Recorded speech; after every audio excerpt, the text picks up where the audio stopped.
Hello friends, எல்லோரும் எப்படி இருக்கீங்க? வாங்க வீட்டில் எப்படி பேக் பிரியாணி செய்கிறதுன்னு பார்க்கலாம். இதுக்கு நான் 250 கிராம் போன்லெஸ் சிக்கன் எடுத்திருக்கேன்.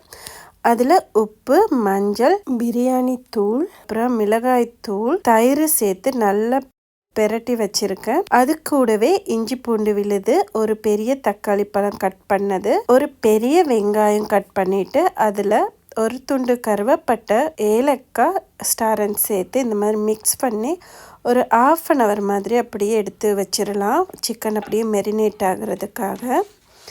அதுக்கப்புறமா ரைஸை கழுவி ஒரு 15 minutes மாதிரி ஊற வச்சு எடுத்திருக்கேன். நான் ஒரு 300 கிராம் ரைஸ், பாஸ்மதி ரைஸ் தான் எடுத்தேன். அதில் ஸ்டாரன்ஸ், ஏலக்காய், கருவேப்பட்டு போட்டு அதோட உப்பு சேர்த்து அதை ஒரு 75% மாதிரி குக்காக விட்டுறலாம். அப்புறம் இதே மாதிரி ஒரு ட்ரே எடுத்துக்கொள்ளுங்க. உங்கள்கிட்ட கேக் ட்ரே இருந்தால் அது கூட ஓகே தான். அந்த மாதிரி ட்ரேயில் நான் ஒரு ஃபாயிலிங் ட்ரே எடுத்திருக்கேன். அதில் மெரினேட் பண்ண சிக்கன் இந்த மாதிரி பரப்பி போட்டுட்டு 75% மாதிரி குக்கான ரைஸை இது மேலால் இப்படியே போட்டுடலாம். ரொம்ப தண்ணி வடியவும் கூடாது, அதோட ரொம்ப தண்ணி இருக்கவும் கூடாது.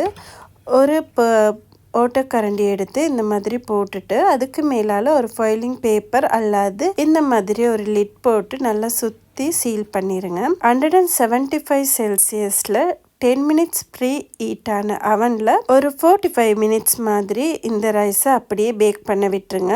அதுக்கப்புறமா மேலால் குங்குமப்பூ கொஞ்சம் தண்ணியில் மிக்ஸ் பண்ணி அதோட சேர்த்துட்டு ஒரு 2 டீஸ்பூன் நெய் சேர்த்து கொத்தமல்லி இலை கொஞ்சம் தூவிட்டு 10 minutes மூடி வச்சுட்டு நம்ம சர்வ் பண்ணலாம்.